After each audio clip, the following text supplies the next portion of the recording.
नारायणं नमस्कृत्यं नरं चैव नरोत्तमं देवी सरस्वती व्यासं ततो जयमुदीरये नष्टप्रायेषु अभद्रेषु नित्यं भागवत सेवया भगवतीम् उत्तमश्लोके भक्तिर्भवति नैष्टकी। Vṛndāvana की जय। Reading Śrīmad-Bhāgavatam, 3rd canto, 3rd chapter, titled as The Lord's Pastimes out of Vṛndāvana, text number 9. Uddhavji is reciting this shloka and addressing it to Vidurji. He is describing various pastimes of Lord Krishna, and yesterday we learned about how Lord Krishna, after killing Narakasura, he married 16,000 princesses who were abducted by Narakasura. And for each princess, Lord Krishna had separate residence, opulent palace in Dwarka. And he himself expanded into various forms. Vilasa Vaibhava and Prakasha Vaibhava, forms we discussed yesterday. So Lord expanded, and all of those forms were same as Lord Krishna, but slightly different, just to match each and every one of the princes. And these forms of Lord which were expanded are called as Vilasa Vaibhava, and they are due to his internal potency. What is the internal potency called as? Yoga Maya. भगवान की दो प्रकार की शक्तियाँ रहती हैं, योग माया और महामाया, बहिरंग शक्ति और अंतरंग शक्ति. So in this way, Lord Krishna married to 16,000 princes. Total, Lord Krishna had 16,108 queens in Dwarka. Lord Krishna has the eternal associates in the form of Radharani in the Golok Vṛndāvana. And then he expands himself into Narayana, and when he takes the form of Narayana, then Radharani expands as Lakshmi. And then when Lord Krishna comes on the Bhulok Dham, in the Vṛndāvana Dham, then Radharani expands as the 16,108 queens of Krishna, and as well as the gopis of Vṛndāvana. Now the next shloka, text number 9. You can repeat after me. Tasva patyani ajanyad. Tasya apatyani ajanyad. Atmatulyani sarvata. Yekekam syadasha dasha. Prakruter vibhur bhushaya.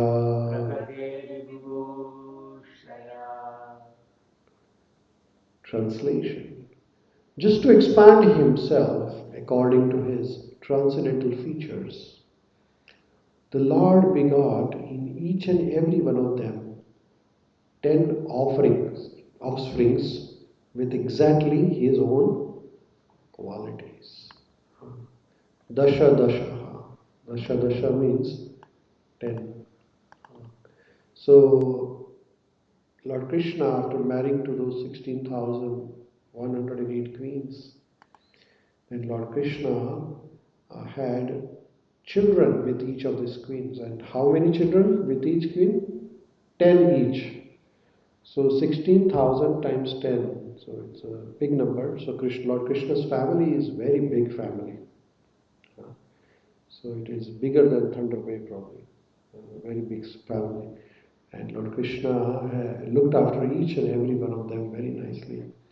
So in this way we can see that Lord Krishna, he is powerful enough. Nowadays for us to maintain one family is very difficult. Lord Krishna could maintain 16,000. 16,000 is a very small number for Lord Krishna, because Lord Krishna maintains all of us actually. We, each and every one of us, even the small animals, birds, insects, reptiles, all the plants and human beings, everybody is maintained by Lord Krishna. So for him to maintain 16,108 is not a big number.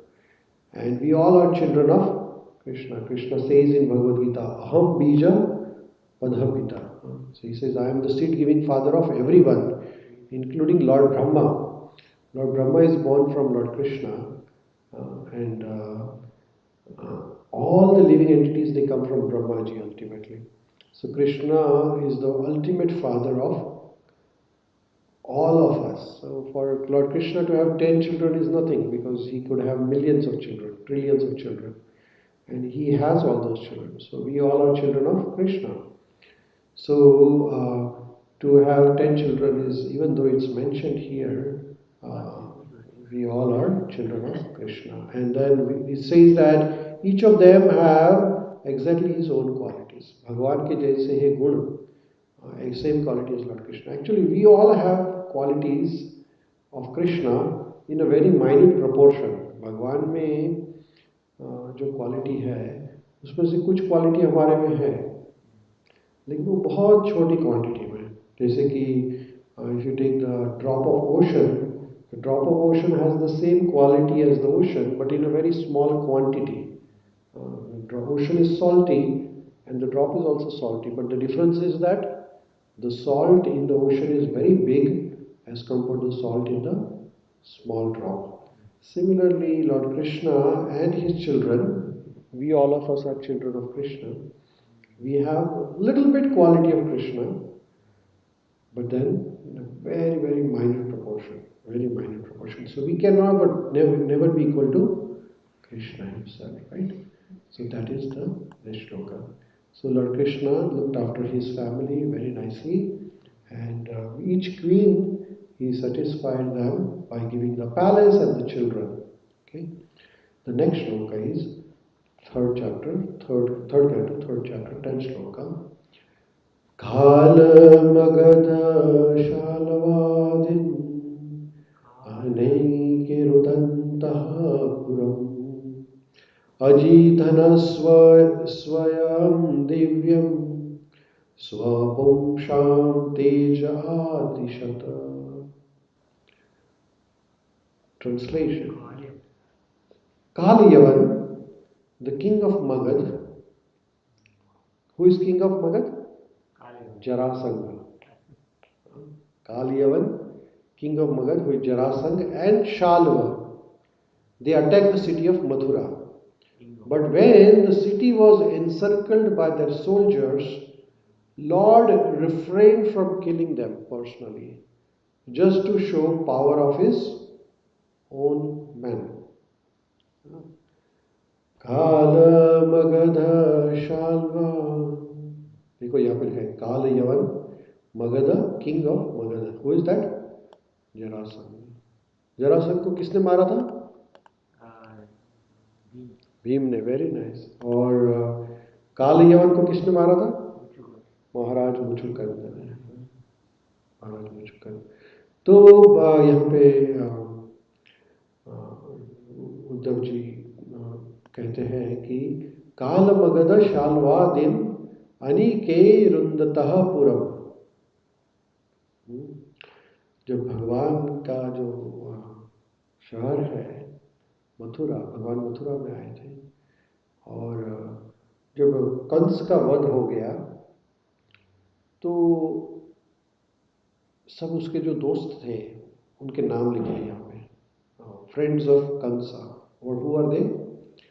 Kalayavana, Jarasandh and king of Shalva.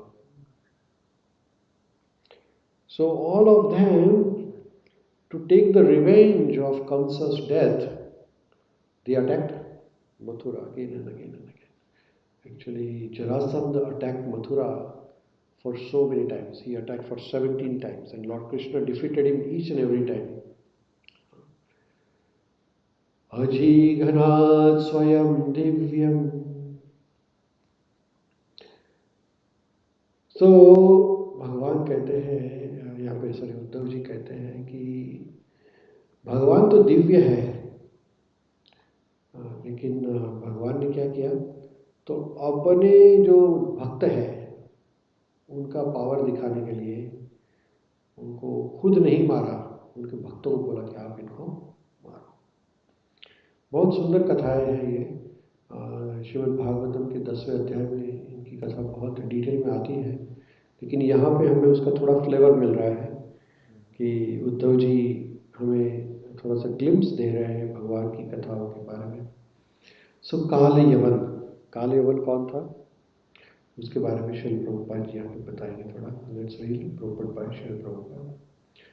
After the death of Kamsa, when Mathura was encircled by soldiers of Kaliyavan, Jarasandha and Shalva, the Lord seemingly fled from the city and is called as Ranachod, or the one who fled from fighting. तो भगवान का एक नाम है रणछोड़ राय। जब मथुरा पे बहुत आक्रमण हो रहा था तो बार बार मगध जो जरासंध था उसने बहुत बार पराजय किया, 17 बार। फिर ये बार बार इतना परेशान कर रहा था, भगवान ने सोचा अभी ये जो जरासंध है वो आ रहा है मुझे मारने के लिए, लेकिन मेरे कारण क्या हो रहा है, मथुरावासी परेशान हो रहे हैं सब। तो कहेंगे अभी इसको अकेले में लेके कहीं जाके इसको खत्म करेंगे। तो फिर भगवान वहाँ से भाग गए, लेकिन एक्चुअली में भगवान भागे नहीं। भगवान ने ऐसा टेक्निक लगाया, प्लान किया कि एक तो उनके भक्तों की महिमा बढ़े और ये मगध के जो मथुरा के जो मथुरावासी है उनको भी तकलीफ न हो जाए, और इनका ये जो कंस के जो पार्टनर है ये सब जरासंध, कालयवन और शाल्व, इनका भी नाश हो जाए। तो भगवान ने 3 in 1 ऐसा प्लान किया। तो भगवान ने क्या किया, तो भगवान ने सोचा चलो मैं मथुरा से निकल जाता हूँ पहले। तो वो मथुरा छोड़ के द्वारका की तरफ निकल गए। तो इन्होंने जो मगध का जो राजा था जरासंध, उसको लगा कि भगवान भाग गए, तो भगवान का नाम लग लिया रणछोड़ राय, रण छोड़ के भागने वाले रणछोड़ राय। तो युद्ध चल रहा था, भगवान ने सोचा अभी इसको बाहर जाके थोड़ा आउट ऑफ स्कर्ट्स यानी गांव के बाहर लेके जाके इसका खात्मा करते हैं, तो बार बार यहाँ पे परेशानी ना हो जाए। तो सॉरी कालयवन और फिर जरासंध और कालयवन का नाश वैसे किया। तो कालयवन का नाश करने के लिए भगवान ने महाराज मुचुकुंद को चुना, और फिर इसका जो जरासंध था उसका नाश करने के लिए भीम को चुना। तो ऐसे अलग अलग लोगों को भगवान ने responsibility they the. Actually, the fact was that the Lord wanted to kill them through the agency of his own man devotees like Muchukanda and Bhima. Kaliyavan, the king of Magad, were killed by Muchukanda Maharaj, and Jarasandh was killed by Bhima, who acted as agents of Lord. तो ये मुचुकुंद महाराज की बहुत सुंदर कथाएं है, brief में बात करेंगे कि मुचुकुंद महाराज को जब उनके ऊपर बहुत देवताओं के ऊपर बहुत आक्रमण हुआ था, तो मुचुकुंद महाराज इतने पावरफुल शक्तिशाली थे कि देवताओं ने उन्हें बुलाया कि आप हमारी रक्षा करने के लिए आइए। तो मुचुकुंद महाराज ने वहाँ देवलोक में जाके बड़ा युद्ध किया। फिर जब युद्ध खत्म हो गया और सब दानवों का विनाश हो गया, तो फिर मुचुकुंद महाराज बहुत थक गए थे। तो देवताओं ने पूछा कि उनको कि आपको क्या वरदान चाहिए।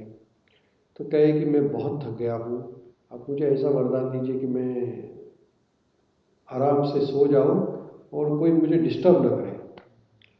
तो देवताओं ने कहा तथास्तु, आप पृथ्वीलोक पे जाइए, वहाँ आराम करिए और जो भी आपको डिस्टर्ब करेगा वो वहाँ पे नष्ट हो जाएगा, कोई आपको डिस्टर्ब ना कर सके। तो फिर मुचुकुंद महाराज पृथ्वी पे आए और मथुरा के बाहर एक गुफा थी, वहाँ पे रेस्ट कर रहे थे। तो भगवान कृष्ण ने क्या प्लान किया कि भगवान वहाँ से जो मथुरा से भाग गए, तो वहाँ से जो काल यवन था वो भगवान का पीछा करते करते आया, और वो जो गुफा थी जहाँ महाराज मुचुकुंद रेस्ट कर रहे थे, आराम कर रहे थे, वहाँ पे जाके भगवान छुप गए। और ये जो काल यवन है वो गुफा में घुस गया। उसने देखा तो उसको वहाँ पे महाराज मुचुकुंद बैठे थे, उसने महाराज मुचुकुंद को उठाने का प्रयत्न किया। तो जैसे ही महाराज मुचुकुंद की आंखें खुली तो वरदान क्या था कि कोई डिस्टर्ब करेगा तो वो वहाँ पे नष्ट हो जाएगा। तो जैसे ही महाराज मुचुकुंद ने आपने आंखें खोली तो वो कालीवन वहाँ पे भस्म हो गया। और फिर मुचुकुंद महाराज को तो मालूम ही नहीं पड़ा कि ये क्या हो गया। उन्होंने देखा तो वहाँ पे भगवान स्वयं खड़े थे। तो मुचुकुंद महाराज को भी भगवान ने दर्शन दे दिया। तो क्योंकि भगवान के बड़े भक्त थे। भगवान को देखते तो भगवान हाँ भगवान का तो वो एक ही बार था ना। वो तो पहले जो आएगा वही जाएगा। तो काली में वहाँ पे खत्म हो गया। और भीम और जरासंध का तो कथा बड़ा सुंदर है। भगवान एक ब्राह्मण का वेश लेके भीम और अर्जुन को लेके गए और जरासंध को पूछा कि आप युद्ध करना चाहिए हमारे से। वो क्योंकि वो जरासंध था, वो सबको भिक्षा देता था सुबह सुबह। तो भगवान भीम और अर्जुन पहुंच गए वहाँ पे ब्राह्मण का वेश लेके और कहा कि भिक्षा में। तो कहा कि क्या चाहिए आपको? तो हमें आपसे युद्ध करना है बोल रहे हैं। तो जरासंध पहचान गया कि ये कोई ब्राह्मण नहीं है। भीम का शरीर तो बहुत बड़ा था। तो उन्होंने कहा कि चलिए आप चूज करिए, आप किसके साथ युद्ध करना चाहेंगे। तो जो जरासंध ने देखा तो कहा कि कृष्ण और अर्जुन तो बहुत छोटे दिखते थे। बोले आपसे युद्ध नहीं करूँगा मैं, ये मेरे बराबरी का दिख रहा है। तो भीम के साथ युद्ध किया। और फिर भगवान ने, जरासंध था ये, इसका जो शरीर था वो जरा नाम की एक राक्षसी थी। जरा ने उसका शरीर सांधा था, जरासंध, हाँ जरा के, तो इसलिए उसका नाम जरासंध हुआ था। और उसका ऐसा था कि उसका शरीर के दो टुकड़े भी हो जाए तो वो टुकड़े आपस में आके ज्वाइंट हो जाते थे। तो भगवान कृष्ण ने भीम को कहा कि आप उसको ऐसा क्रॉस में डालिए। तो भीम ने वैसे उसको मार दिया। तो भगवान ने भीम को शक्ति दी। तो ऐसे तो यहाँ पे हम देख सकते हैं कि भगवान अपने भक्त को शक्ति देते हैं। तो भगवान ने इसलिए क्यों किया मुचुकुंद महाराज और भीम? तो by such act lord wants to exhibit the power of his devotees as if he were personally unable to fight but his devotees could able to kill them. तो भगवान हमेशा ऐसे करते हैं। जैसे कि भगवत गीता में भी हम देखते हैं कि भगवान युद्ध में थे और अर्जुन को कहा कि हे अर्जुन आप युद्ध करो। ऐसे चाहे तो भगवान सबको वहाँ पे मार सकते थे, ऐसा कोई प्रॉब्लम नहीं था। लेकिन भगवान ने कहा कि निमित्त मात्र भव्य सव्य सची, तो कहा कि आप मेरे निमित्त बन जाओ और आप इनको मारो। जैसे कि हनुमान जी थे, हनुमान जी को भगवान ने क्या शक्ति दी? तो आप जाके लंका जाओ। तो हनुमान जी उड़ के चले गए लंका। तो जगह हनुमान जी जा सकते तो भगवान रामचंद्र जी नहीं जा सकते? जा सकते थे। राम जी के लिए कोई बड़ी बात नहीं थी लंका क्रॉस करना। लेकिन भगवान ने हनुमान जी की महिमा बढ़ाने के लिए ये किया, क्योंकि अपने भक्त की महिमा भगवान हमेशा बढ़ाते हैं। जैसे कि प्रभुपाद जी आए तो प्रभुपाद जी ने पूरी दुनिया में हरे कृष्ण महामंत्र का प्रचार किया। तो क्या चैतन्य महाप्रभु नहीं कर सकते थे? चैतन्य महाप्रभु कर सकते थे। लेकिन चैतन्य महाप्रभु ने भविष्यवाणी कर दी कि मेरा एक भक्त आएगा जो पूरी दुनिया में 500 साल के बाद एवरी टाउन एंड विलेज, हर एक गाँव और शहर में हरे कृष्ण महामंत्र का प्रचार हो जाएगा। तो ये चैतन्य महाप्रभु ने 500 साल पहले कह दिया। तो क्या चैतन्य महाप्रभु नहीं कर सकते? वो कर सकते थे। लेकिन उन्होंने प्रभुपाद जी की महिमा बढ़ाने के लिए उन्होंने प्रभुपाद जी को शक्ति दी। वैसे ही हम देखते हैं कि यहाँ पे भगवान ने अपने भक्तों की महिमा, मुचुकुंद महाराज को नहीं तो कौन पहचानता? कोई नहीं पहचानता। लेकिन आज ये जो कथा है हम आज पढ़ रहे हैं क्योंकि भगवान ने मुचुकुंद महाराज को शक्ति दी। तो भगवान अपने भक्तों की महिमा बढ़ाने के लिए सब कुछ करते हैं, सिर्फ वो भक्तों को निमित्त बना देते हैं। तो relationship between the lord and his devotee is very happy one. Actually the lord descended at the request of Brahma in order to kill all the undesirables of the world. But to divide the share of the glory, he sometimes engaged his devotees to take credit. तो भगवान क्या करते हैं? अपने भक्तों की बहुत ध्यान रखते हैं। भगवान कहते हैं ना कि योगक्षेमम वहाम्यहम्, तो अगर यहाँ पे हम परीक्षित महाराज के बारे में पढ़ रहे हैं, तो परीक्षित महाराज जो थे भगवान के बहुत बड़े भक्त थे। अभी परीक्षित महाराज को कौन याद रखता? लेकिन आज हम परीक्षित महाराज को याद क्यों रख रहे हैं? क्योंकि भगवान ने उनके जीवन में ऐसी बात कर दी, उनके हाथ से एक अपराध हो गया, और वो अपराध के कारण परीक्षित महाराज को हम सब याद करते हैं। और फिर श्रीमद् भागवतम कथा, तो परीक्षित महाराज को श्रीमद् भागवतम कथा का निमित्त बना दिया। वैसे ही हम देख सकते हैं कि भगवान ने अर्जुन को युद्ध का निमित्त बनाया, और भगवान हमेशा अपने भक्तों का ध्यान रखते हैं। तो भगवान के भक्त कोई महिमा मंडन नहीं चाहते हैं, लेकिन भगवान ऐसा कुछ कर देते हैं कि भक्त की ग्लोरी अपने आप ही बढ़ जाती है। The battle of Kurukshetra was designed by Lord himself, but just to give the credit to his devotee Arjuna, nimitta matram bhava savya sachi. He played the part of charioteer while Arjuna was given the chance to play the fighter, and thus become the hero of the battle of Kurukshetra, है ना? तो यहाँ पे देखो निमित्त मात्र यानी कि कारण बन जाना। वैसे तो पूरी दुनिया में प्रचार होना ही था भगवद गीता का, श्रीमद् भागवतम का, लेकिन उसका निमित्त मात्र किसको बनाया? श्रील प्रभुपाद जी को बनाया।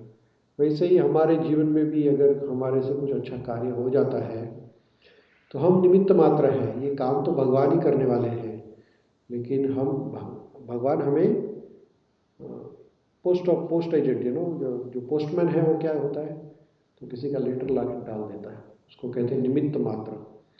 जैसे पहले के ज़माने में मनी ऑर्डर आता था, आपको मालूम है मनी ऑर्डर आता था, जैसे पैसे भेजते थे तो मनी ऑर्डर से भेजते थे। तो पोस्टमैन आता था और मनी ऑर्डर लेके आता था, बोलते थे आपका नाम ये है, आपके नाम से मनी ऑर्डर आया है, पैसे लेके आता था। तो क्या पोस्टमैन खुद पैसे देता था अपने खीसे से? नहीं, वो निमित्त मात्र था। पैसे तो दूसरे के हैं, वो दूसरे को दे रहा है, लेकिन निमित्त कौन है? पोस्टमैन, है ना? वैसे ही हमारे हाथ से भी कभी कुछ अच्छा कार्य हो जाता है तो हम पोस्टमैन के जैसा है हमारा काम, निमित्त मात्र। हाँ, यहाँ पे वैसे भगवान ने अर्जुन को कहा कि हे अर्जुन, ये युद्ध में से कोई भी वापस नहीं जा रहा यहाँ से, पांडवों को छोड़ के। आज पांडवों को छोड़ के कोई वापस नहीं जा रहा है। अगर आप नहीं मारोगे तो मैं मार दूंगा इनको, लेकिन आपको मैं निमित्त मात्र बना रहा हूँ, क्योंकि मैं मेरे भक्तों की महिमा बढ़ाना चाहता हूँ। इसलिए भगवान ने अर्जुन को जो रिस्पॉन्सिबिलिटी दिया। He played the part of charioteer while Arjuna was given the chance to play the fighter and thus become the hero of Kurukshetra. तो भगवान कौन बन गए? सारथी बन गए। उसका मतलब कि ऐसा नहीं कि भगवान छोटे हो गए और अर्जुन बड़ा हो गया भगवान से, ऐसा नहीं कह सकते। जैसे कि कभी कभी कोई शिष्य से बहुत अच्छा कार्य हो जाता है जो उसके गुरु भी नहीं कर सकते, उसका मतलब ऐसा नहीं कि शिष्य गुरु से बड़ा हो गया। जैसे कि प्रभुपाद जी आए और पूरे विश्व में हरे कृष्ण महामंत्र का प्रचार किया, लेकिन प्रभुपाद जी ने कभी ऐसा नहीं कहा कि मैं मेरे गुरु से बड़ा हो गया हूँ। हमेशा वही कहे कि मेरे गुरु की कृपा से मैं ये कर पा रहा हूँ। तो जब भी अर्जुन को भी भगवान ने शक्ति दी तो अर्जुन ने ऐसा नहीं समझा कि मैं भगवान से बड़ा हो गया हूँ, ऐसा कभी भी भक्त नहीं समझ सकते। What he wants to do himself by his transcendental plans, he executes through his confidential devotees. That is the way of Lord's mercy towards his pure unalloyed devotees.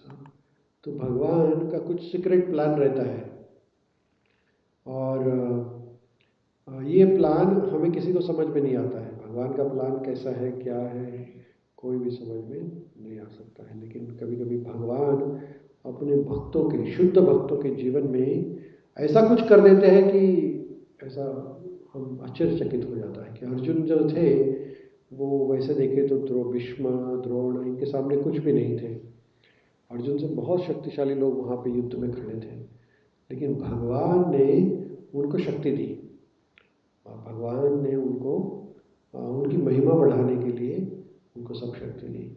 तो हमें हमेशा भगवान के ऊपर भरोसा रखना है कि जो भी हो जाएगा भगवान हमारा करेंगे, वो सही करेंगे। हमें ऐसा कुछ कभी निराश नहीं होना है, हमारा कार्य करते रहना है, भगवान की सेवा करते रहना है और सक्सेस या फेलियर मिले या ना मिले हमें कोई फर्क नहीं पड़ता है, हमें तो सिर्फ भगवान का कार्य करते रहना है। तो यहाँ पे हम देख सकते हैं कि भगवान ने शत्रुओं का तो नाश किया। यदा यदा धर्मस्य ग्लानिर्भवति भारत अभ्युत्थानमधर्मस्य तदात्मानं सृजाम्यहम् परित्राणाय साधूनां विनाशाय च दुष्कृतां धर्म संस्थापनार्थाय संभवामि युगे युगे। तो भगवान हर एक युग में आते हैं और अपने भक्तों की महिमा बढ़ा के जाते हैं। जैसे हम देख सकते हैं कि भगवान आए थे वामन देव बन के। किस लिए आए? तो बलि महाराज की महिमा बढ़ाने के लिए आए। एक्चुअल में वामन देव का तो राज्य ऐसे ही भगवान ले लेते हैं, हाँ, चुटकी में भगवान पूरा दुनिया का राज्य ले लेते हैं। लेकिन वामन देव आए क्योंकि उनको बलि महाराज की महिमा बढ़ानी थी। तो बलि महाराज की महिमा कितनी बढ़ गई, तो आज भी हम बलि महाराज को याद करते हैं। क्यों? तो एक्चुअल में दानव कुल में है और बलि महाराज के गुरु थे, शुक्राचार्य थे। लेकिन भगवान ने बलि महाराज की महिमा इतनी बढ़ा दी कि उनके सामने दानव कुल में थे लेकिन भगवान उनके सेवक बन गए, गार्ड, उनके चौकीदार बन गए। तो ये ऐसे हैं भगवान हमारे कृष्ण। जैसे पहले हमने एक श्लोक में देखा था, कौन सा श्लोक था वो, जो सेकंड कैंटो का श्लोक था, जब हमने वो श्लोक पढ़ा कि भगवान अपने भक्त जो थे, अपने जो शत्रु थे, उनका भी भगवान ने भला किया। इम्पोर्टेंट श्लोक में भूल गया अभी।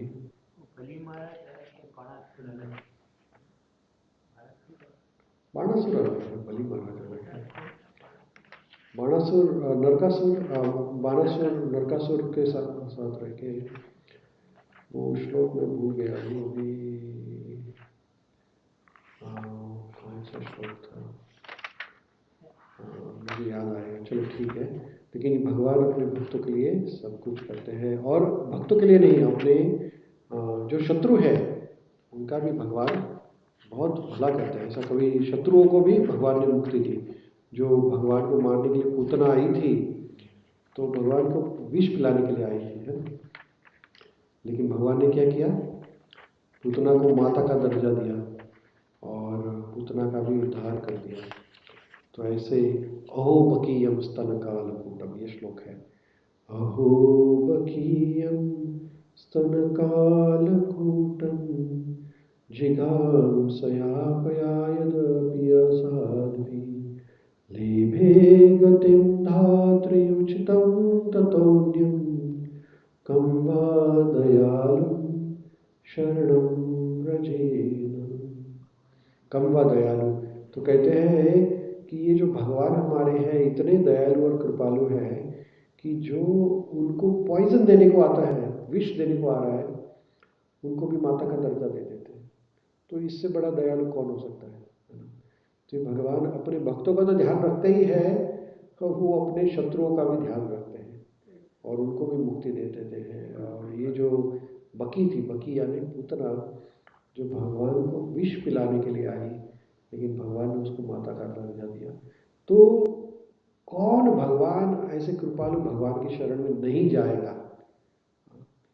बाकी तो सभी जगह हम शरण में जाते ही हैं, लेकिन ऐसे कृपालु भगवान की शरण में जाना है जो अपने भक्तों की महिमा बढ़ाते हैं। जैसे हमने देखा यहाँ पे कि महाराज मुचुकुंद है, भीम है, हमने अर्जुन या फिर श्रील प्रभुपाद या हनुमान जी, इतने सारे भक्तों की महिमा बढ़ाई और उसके साथ साथ भगवान ने उनकी इतनी महिमा बढ़ा दी कि आज भी हम उनको सबको याद करते हैं। और ये जो भगवान ने राक्षसों का भी उद्धार किया, तो अब राक्षसों को भी हम याद करते हैं। जैसे हिरण्यकश्यपु है, जैसे नाम उसते नरसिंह प्रेयर में 2 बार हिरण्यकश्यप का नाम आता है। जैसे प्रेयर तो है भगवान नरसिंह देव की, और नाम किसका 2 बार आ रहा है? हिरण्यकशिपु का 2 बार आ रहा है उस प्रार्थना में नाम।